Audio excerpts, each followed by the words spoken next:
UCT 교리 문답 보고 있고 오늘 사문을 같이 보겠습니다. 사문 우리 질문부터 한번 같이 읽겠습니다. 시작. 하나님은 우리를 어떻게 왜 창조하셨습니까? 네, 거기에 대한 답변인데 한번 같이 읽어봅시다. 시작. 하나님은 자신의 형상을 따라 남자와 여자로 우리를 창조하셨습니다. 그것은 그분을 알고 사랑하며 그분과 함께 살아가고 그분을 영화롭게 하기 위해서였습니다. 따라서 하나님께 지음받은 우리가 그분의 영광을 위해 살아가는 것은 당연한 일입니다. 우리 UCT 교리 문답을 보고 있고, 네, 그래서 성경이 우리에게 말하는 바, 가르치는 바가 무엇인지를 쭉 정리해 놓은 것이, 질문과 답변으로 정리해 놓은 것이 이 교리 문답이라고 했습니다. 오늘 사문답을 같이 볼 거고, 우리가 하나님에 대해서 지금 배우고 있는데, 지난주까지 삼위일체에 대해서 배웠고, 오늘은 이제 하나님께서 어떤 일들을 하시는가에 대해서 배울 건데, 오늘은 인간 창조, 사람 창조에 대해서 한번 같이 배워보겠습니다. 우리 창세기 1장 26절에서 28절까지 말씀을 한번 같이 또 읽으면 좋겠습니다. 우리 한번 같이 읽을게요. 시작. 하나님이 가라사대 우리의 형상을 따라 우리의 모양대로 우리가 사람을 만들고 그로 바다의 고기와 공중의 새와 육축과 온 땅과 땅에 기는 모든 것을 다스리게 하자 하시고 하나님이 자기 형상 곧 하나님의 형상대로 사람을 창조하시되 남자와 여자를 창조하시고 하나님이 그들에게 복을 주시며 그들에게 이르시되 생육하고 번성하여 땅에 충만하라 땅을 정복하라 바다의 고기와 공중의 새와 땅에 움직이는 모든 생물을 다스리라 하시니라. 아멘. 오늘 인간 창조에 관련된 이 기사죠. 창세기 1장의 말씀인데 이 말씀 가지고 한번 같이 살펴보겠습니다. 오늘 성경은 하나님께서 그냥 인간을 창조했다라고 이야기하지 않고 남자와 여자를 하나님의 형상으로 창조했다라고 이야기하고 있어요. 오늘날 이 시대에는 남녀 평등이라는 이야기가 일반적인 이야기입니다. 그죠? 여자 무시했다간 큰일 나요. 그죠? 네, 혹은 또 이렇게 서로가 서로에 대해서 우월감을 가질 수가 없죠, 요즘은. 그러면 큰일 나요. 그죠? 그런데 이 성경이 기록된 당시에, 구약시대에 되게 오래된 수천 년 전에 기록된 말씀이잖아요. 이 시대, 고대 근동 사회에 있어서 남자와 여자를 하나님의 형상으로 창조하였다라는 이 말씀은 굉장히 파격적인 말씀이었어요. 당시에 신의 형상으로서 창조되었다, 신의 형상을 가졌다라고 이야기할 수 있는 유일한 존재가 있었어요. 그게 누구였냐면 바로 왕이었어요. 왕. 오직 왕만이 그 시대에 신의 형상을 가지고 있다라고 이야기할 수 있었다는 거예요. 그런데 성경은 그 시대에 남자와 여자가 하나님의 형상으로 창조되었다라고 선포하고 있어요. 그 시대에 왕만 하나님의 그 신의 형상이다라고 이야기할 수 있었다고 했어요. 뿐만 아니라 그 당시에 여자는, 그러니까 지금 시대의 개념이 아니니까 그 시대의 여자는 당장 신약 시대의 로마에 대한 이야기만 봐도 여자는 투표권이 없었어요. 뿐만 아니라 이건 신약 시대예요. 이건 훨씬 더 전이고요. 그리고 뿐만 아니라 그 시대의 여자의 증언은 증언으로서 역임을 받지 못했어요. 법정에서. 근거로 사용될 수가 없었어요. 아무리 이 사람이 증인 목격자라고 하더라도 여자의 증언은 받아들여지지 않았어요. 그 정도로 신약 시대에 와서조차도 여자에 관련된 그런 어떤 권한, 인격이 제대로 이런 갖춰져 있지 않을 때란 말이죠. 그런데 그 옛날 시대에, 훨씬 더 과거의 시대의 성경은 남자와 여자가 하나님의 형상으로 동일하게 창조되었다라고 선언하고 있다, 선포하고 있다는 거죠. 그래서 여러분, 오늘날 이 시대의 인권, 그러니까 구약시대, 신약시대도 마찬가지지만 로마시대에 노예라는 제도가 또 있었죠. 그런 사람들조차도 하나님의 형상으로 만들어졌다라고 이야기할 수 없었단 말이에요. 그죠? 그런데 오늘 이 시대에 왜 이렇게 인권에 대한 이야기가 나왔고 남녀 평등에 대한 이야기가 나오는가? 이 성경을 근거하고 있기 때문이에요. 여러분, 성경의 말씀 때문에 이러한 인권적인 이야기들이 나오기 시작했고, 남녀 평등의 문제 혹은 종들이 이제 종이 폐지되어지는, 그래서 사람 대접을 받는 일들이 일어났단 말이에요. 이것이 성경의 말씀을 근거하고 있다는 사실을 여러분 기억했으면 좋겠어요. 그래서 여러분, 성경은 그 시대의 왕뿐만이 아니라 모든 남성과 여성, 그리고 인종과 나이, 어떤 신분과 장애, 어떤 이런 거 상관없이 모든 인간이 하나님의 형상으로 창조되었고 평등하다라는 이야기를 하고 있다는 사실이에요. 그런데 여러분, 이제 성경은 우리 인간이 아주 특별하게 창조되었는데 하나님의 형상으로 창조되었다라고 이야기를 하고 있어요. 하나님의 형상. 그럼 이 하나님의 형상이라는 게 도대체 뭐냐? 사실 하나님께서 모든 이 창조물들을 만드실 때는 그냥 있으라 하시니 있었고, 있으라 하시니 있었고, 이렇게 그냥 쭉 진행이 돼요. 그런데 사람을 창조할 때만 어떠한 이야기가 되냐면 갑자기 이 삼위일체 하나님께서 갑자기 이야기를 나누세요. 26절에 하나님이 가라사대 우리의 형상을 따라 우리의 모양대로 우리가 사람을 만들고, 여기서도 보면 삼위일체 하나님의 어떤 그 단어들이 나오죠. 우리라는 단어가 계속 나오죠. 우리가 이렇게 회의를 하세요, 갑자기. 그리고 나서 이제 사람을 창조하신다란 말이에요. 뿐만 아니라 다른 창조물들을 쭉 만드실 때는 좋았더라, 보시기에 좋았더라 라고 말씀하시는데, 이 사람을 창조할 때만 심히 좋았다라고 이야기를 하고 있어요. 이 사람이라는 존재가 굉장히 특별하게 창조되었다라는 걸 우리는 알 수 있다는 거죠. 그럼 하나님의 형상이라는 게 도대체 뭐냐? 우리 옆사람 한번 볼까요? 옆사람? 하나님의 형상이라는 게 도대체 뭐냐? 옆사람을 보면 좀 뭔가 하나님의 형상이라고 뭔가 얘기하기에는 좀 안타깝죠. 그죠? 뭔가 좀 아쉽고, 그죠? 뭔가? 네, 농담인데, 여러분, 하나님의 형상이라고 할 때 어떤 우리의 외모가 뭔가 조각품과 같이 아름답게 만들어진 것에 대해서, 하나님의 형상은 이런 조각품과 같이 잘생기고 예쁘고 이렇게 한다고 한다면 우리는 좀 미안해요, 웃어가지고. 저도 포함이돼요. 우리는 좀 하나님의 형상과는 거리가 있다라고 얘기할 수도 있겠죠. 그죠?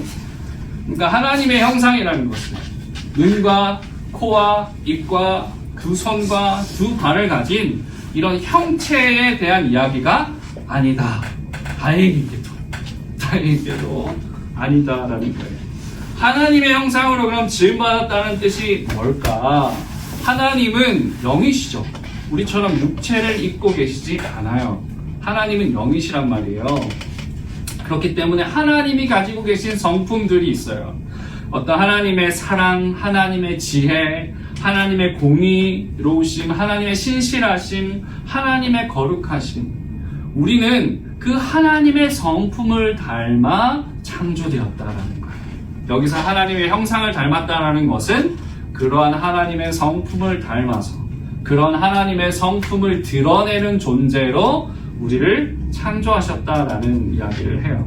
그래서 여러분, 이 형상이라는 단어가요, 예전에 과거에서 고대 근동에 있어서 창세기가 기록될 때 있어서 왕들이 주로 사용했던 개념이었어요. 당시에 이 왕들이 통치하는 그 땅덩어리가 굉장히 넓었죠. 그랬기 때문에 어떤 땅에 가게 되면 이 이게 왕에게 속해 있지만 이 사람들이 자기가 지금 속해 있는 왕이 누구인지를 모르는 경우들이 있겠죠.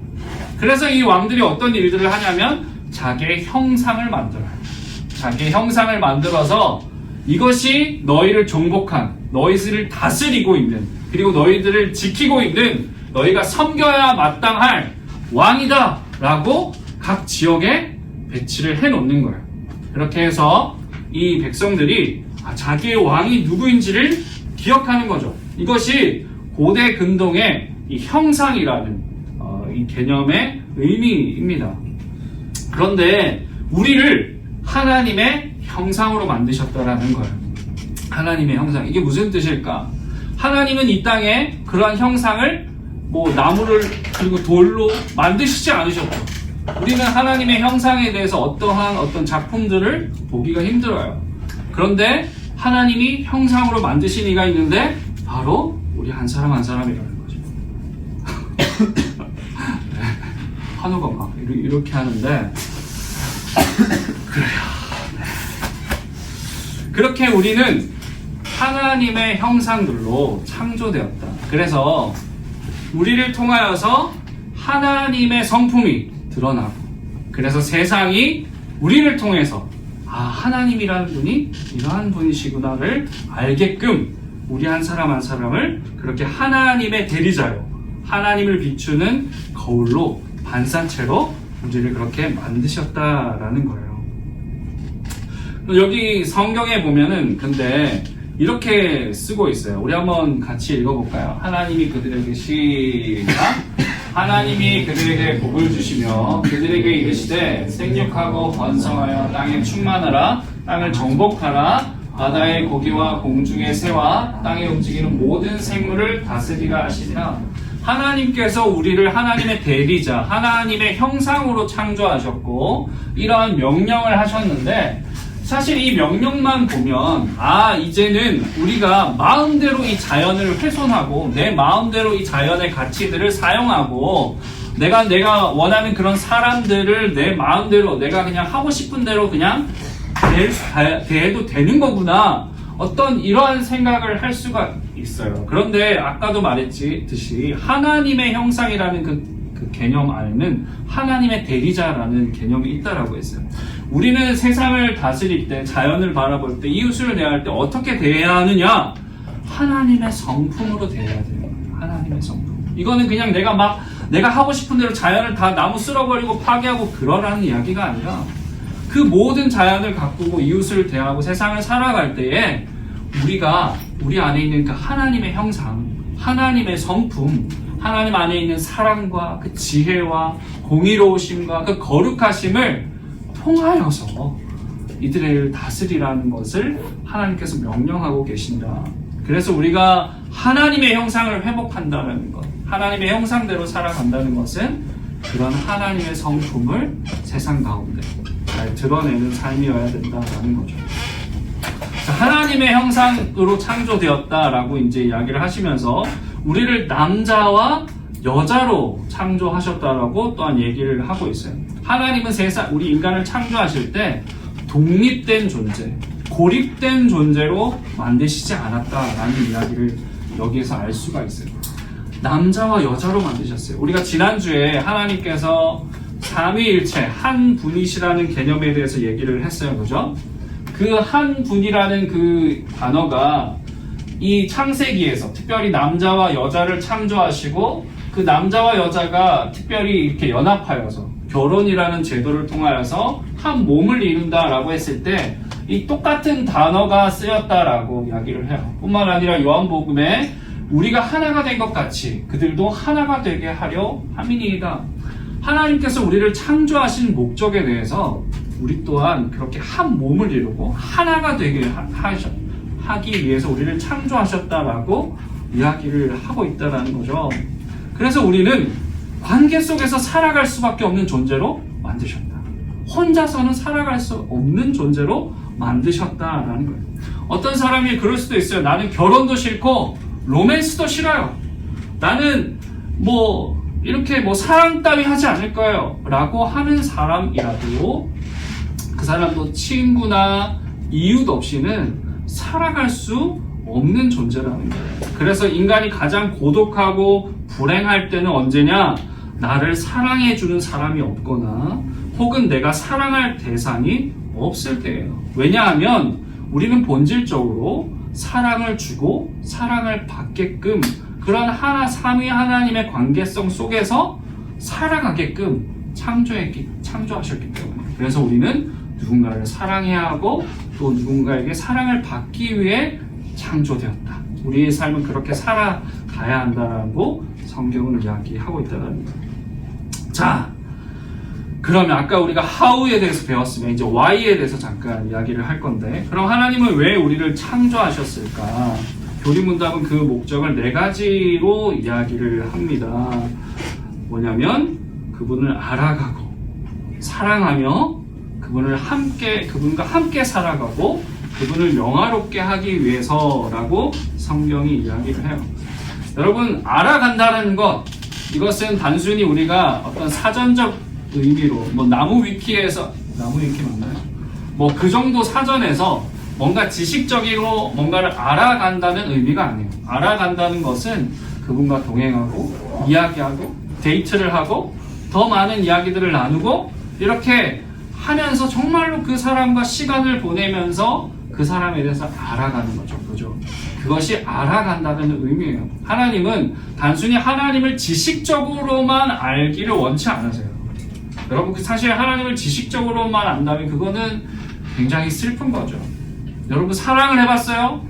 사랑에 관한 책을 많이 읽어봤는데요. 저는 사랑을 알아요. 사랑에 관한 책을 많이 읽어봤거든요. 사랑에 대해서 안다고 할 수 있을까요? 없어요. 그죠? 왜 이렇게 웃어요? 그런 사람인가요? 아무튼 사랑에 대한 책을 아무리 수없이 읽어도요, 정말 한번 사랑해보지 않는다고 한다면, 내가 마음이 떨리고 두근거리는 그런 사랑을 해보지 않는다면 사랑에 대해서 알 수 있다라고 말할 수 없듯이 하나님에 대해서 아무리 우리가 배워도요, 하나님과 관계를 맺고 기도하고 하나님과 교제함을 통해서 하나님을 알아가지 않으면 하나님을 안다라고 이야기할 수 없는 거죠. 하나님은 그러한 관계적인 삶으로, 알므로 우리를 초대하고 계신다라는 거예요. 뿐만 아니라 하나님은 우리가 하나님을 사랑하고 하나님께서 먼저 우리를 사랑하셨듯이 우리가 하나님을 사랑하는 존재로서 살기를 원하세요. 여러분, 하나님께서 왜 우리에게 자유의지를 주셨을까요? 그 자유의지 때문에 우리는 죄를 지었죠. 그 자유의지 때문에 아담과 하와는 선악과를 먹었죠. 그래서 어떤 사람은 질문해요. 아니, 그러면 그거 못 먹게 그렇게 하셨으면 되는 거 아닙니까? 왜 그냥 내버려 두십니까? 라고 이야기를 해요. 그 가장 큰 이유는 정말로 하나님을 사랑하게 하기 위해서예요. 내가 죄를 지을 수도 있지만 죄를 짓지 않기를 택해요. 내가 사랑하지 않을 수도 있지만 사랑하기를 택해요. 그것이 진짜 사랑이고 그것이 진짜 의미 있는 행동이죠. 그죠? 근데 만약에 그 길이 막혀 있다고 생각해, 사랑하지 않은 방법이 막혀 있는 것은 사실상 진정한 사랑이라고 이야기할 수 없는 거겠죠. 그냥 어떤 강요에 의해서, 어떤 군대처럼 어떤 명령 체계에 의해서 내가 움직이고 행동한다 그러면 그것은 사실 거짓된 충성, 거짓된 행동일 수 있겠죠. 그런데 내가 자의적으로, 내가 정말 이런 상황이지만 하나님께 감사하겠습니다. 내가 정말 이런 상태지만 하나님을 예배하겠습니다. 하나님, 내가 이런 상황이지만 여전히 하나님을 사랑합니다. 하나님을 신뢰합니다. 이것이 진짜로 참된 고백이고 참된 행동이겠죠. 하나님은 그러한 자유의지를 우리에게 주셔서 진짜 사랑으로 하나님을 대하시기를 원하셨다는 거예요. 자, 마지막으로 우리의 삶의 현장에서 영화롭게 하기 위해서, 함께 살아가기 위해서 하나님께서 그렇게 우리를 창조하셨다라고 해서, 여러분, 삶의 현장에서, 가정에서, 직장에서, 학교에서 그렇게 주님과 동행하면서 살기로 하나님께서 원하신다는 거죠. 하나님은 어디든 계신다고 했죠. 그리고 무엇이든 다 아신다라고 했죠. 우리가 슬플 때나 기쁠 때나 주님과 함께 살기를, 함께 하기를 주님 원하신다라고 이야기했어요. 그래서 여러분, 썬데이 크리스찬이 되면 안 돼요. 그것은 하나님께서 우리를 창조하신 목적이 아니에요. 이 예배 시간만 크리스찬이 되면 안 돼요. 우리가 사실 예배라는 것은, 이 주일날 우리가 드리는 예배는 어떻게 보면 시작에 불과해요. 그냥 출발하는 것과 똑같아요. 진짜 예배는 어디서 드려지냐? 진짜 하나님과의 관계 속에서 살아가는 그 삶은 어디서 이어지냐? 여러분의 일상에서 이루어져요. 여러분이 아침에 일어났을 때, 여러분이 이불을 갤 때, 여러분이 가방을 쌀 때, 여러분이 차를 타고 이동할 때, 여러분들이 친구들을 만날 때, 선생님을 만날 때, 여러분이 펜을 잡고 공부할 때, 여러분들이 잠자리에 들어갈 때, 여러분들이 뭔가 그런 식사를 할 때, 여러분 일상의 예배는 거기서예요. 거기서. 여러분, 여기서만 끝내지 마세요, 제발.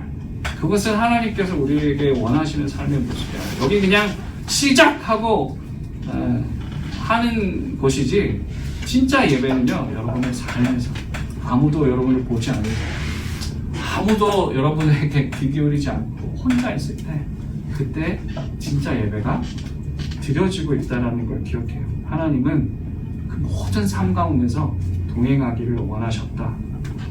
그 이야기를 하고 있습니다. 자, 여기까지 진행을 할 거고, 그래서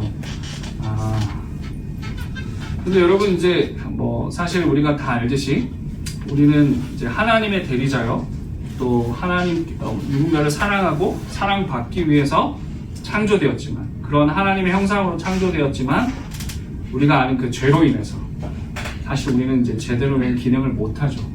하나님의 성품을 잘 비춰주는 그 거울이 되어야 하는데 이 거울이 깨졌어요. 이 거울이 찌그러졌어요.